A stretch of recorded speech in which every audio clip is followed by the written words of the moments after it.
Life on Earth is full of cyclical variations. We have day and night, the changing of the seasons, and the ebb and flow of the tides.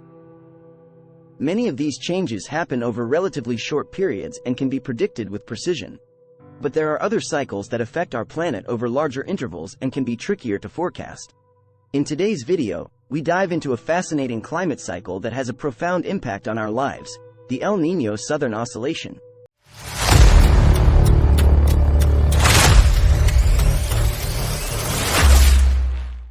If you think the name El Niño sounds more like a folk story than a scientific phenomenon, you're onto something. During the 17th century, fishermen noticed periods of warmer water and poor fishing that would peak around Christmas time. They called it El Niño de la Navidad, which means the boy of the Nativity, or the Christmas child. It wasn't until the late 19th and early 20th centuries that scientists began to connect seemingly disconnected regional events scattered across the planet. By the mid-20th century, they found that these were phases of a global cyclical phenomenon called the El Niño Southern Oscillation, or ENSO. The ENSO fluctuates with an average interval of 5 years, although the cycle can take anywhere between 2 and 7 years. We've now been tracking these cycles for decades, but they've been around for much longer than that. Understanding the history and origin of El Niño and La Niña helps us appreciate their significance in shaping our planet's climate. To understand why the El Niño Southern Oscillation occurs, let's first look at what happens in the Pacific Ocean under normal conditions. Winds blow along the equator from east to west, a product of the Coriolis effect caused by the Earth's rotation. Here's a fun fact. If the Earth didn't rotate, air would circulate north-south, from the high-pressure poles to the warmer, low-pressure region at the equator. As the trade winds blow westerly across the Pacific Ocean, they drag warm water from coastal South America toward Asia. And as this warm water moves west, colder water rises to replace it, a phenomenon called upwelling. This cold water is rich in nutrients that feed phytoplankton, which, in turn, support ecosystems of fish and everything that feed off them. So, as you can imagine, a shock to this system would have major domino effects on marine life. If this is what normal conditions look like in the Pacific Ocean, think of El Niño as a disruption of normal. During El Niño, the trade winds weaken. As they slow down, warm water that would be flowing toward Asia builds up instead near the coastal Americas, resulting in less upwelling of cold water. This, in turn, creates a zone of warm air and water further east in the Pacific.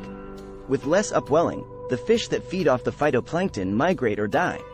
The Pacific jet stream that crosses North America moves south from where it normally occurs.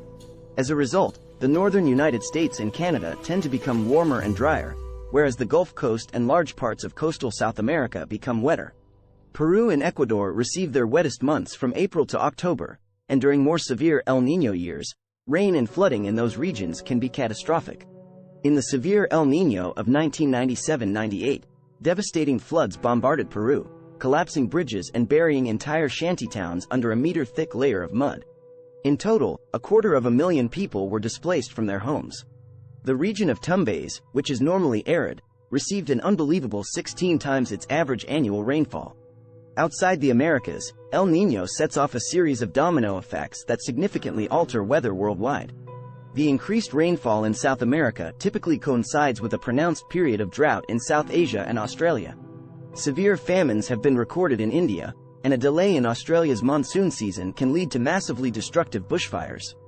Due to its vast expanses of grassland, Australia's bushfires are some of the most destructive on Earth, and there are already concerns about an event that could occur later in 2023.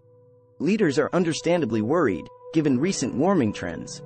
You may remember that in 2020, in a non-El Niño year, bushfires wrought nightmarishly apocalyptic scenes that left 50 million acres of land charred to a crisp. Australia is a literal tinderbox over which El Niño looms like a proverbial flamethrower, so local officials are wise to prepare for the worst.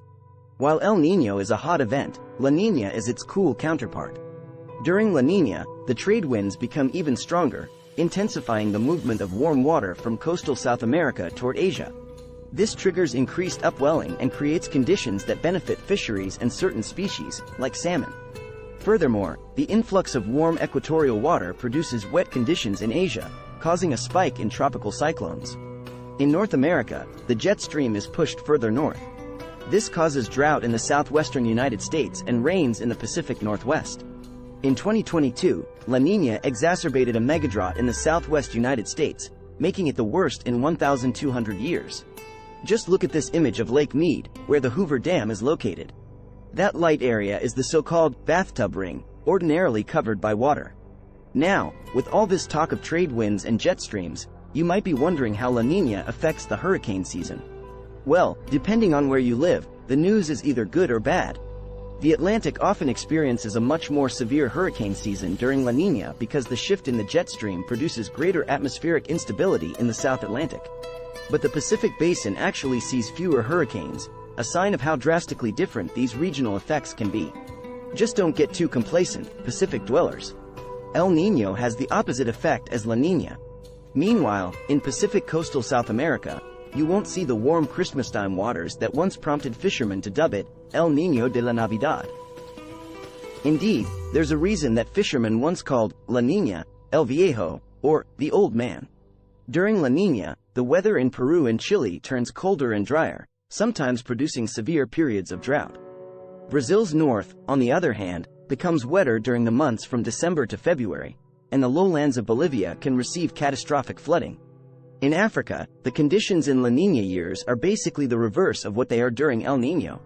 East Africa tends to experience drier than average conditions, whereas the south tends to be wetter than average. The impacts of La Niña are felt globally, affecting weather patterns, agriculture, and ecosystems across continents. So, where are we now in the ENSO cycle?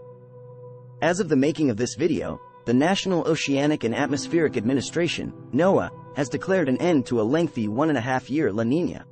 They concluded this based on measuring the difference in surface atmospheric pressure in the western and eastern Pacific, a metric known as the Equatorial Southern Oscillation Index, or EQSOI. The last reading of the EQSOI was just 0.1, down from 1 a year ago, meaning conditions have returned pretty much to normal. It's still early to say anything definitive, but there are already indications that an El Niño will occur later in 2023. Currently, the NOAA is forecasting a 60% chance that El Niño sets in by autumn. This would have major ramifications, and India is already warning its citizens of potential drought conditions. There's another reason to expect an El Niño in 2023, albeit based purely on past experience. Since we started tracking in the 1950s, there has never been more than a 4-year period without an El Niño event, so if there isn't one in 2023, it would mark the first 5-year gap without one.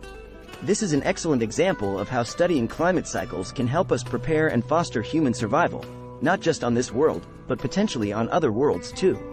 Because one of the fascinating aspects of the ENSO is the level of insight we gain from it into Earth's complex climate systems. Understanding the interconnectivity of our own planet's climate will be crucial if we ever want to settle on other planets or even terraform. If humans eventually undertake the huge task of terraforming Mars, Mercury, Venus, or the Moon, or perhaps even an exoplanet in some other part of the Milky Way galaxy, our success will likely depend on our ability to understand the various inputs and feedback loops that intricately interlink climate systems and biospheres. That day may seem far off, but it isn't too early to start dreaming. So, there we have it, an in-depth primer on the El Niño Southern Oscillation.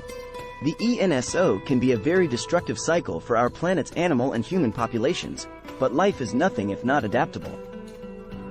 Likelier than not, 2023 will add another piece to the growing body of documentation about these events. Thank you for watching this video on the captivating world of the El Niño Southern Oscillation. Until next time, keep exploring and embracing the wonders of our planet and the universe. If you enjoyed this episode, make sure to like, subscribe to our channel and press the bell icon so that you don't miss any future episodes of the Orbital Insights. Thank you for watching, and until next time, keep exploring and be curious about space.